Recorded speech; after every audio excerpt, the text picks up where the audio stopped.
एक दिन एक पागल लड़की ने अपने घर की ऊंची छत से अपने सारे ख्वाब उतारे,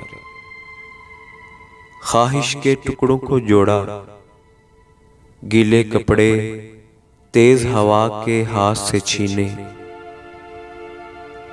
काले हरफों वाले कागज पर्स में रखे, पीले चांद की फीकी छाओं अपनी कच्ची आंखों अंदर आप समेटे,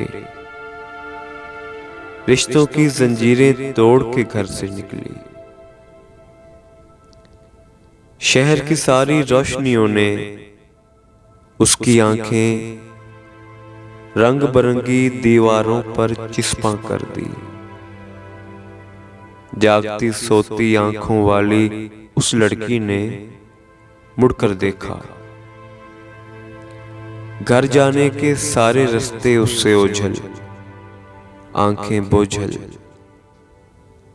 अब वो अपने आप को जैसे ढूंढ रही है।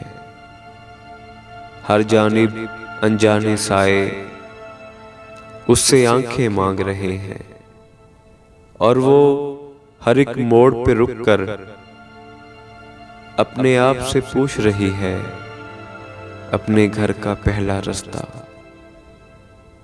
वो कितनी पागल लड़की थी, और वो तुम हो।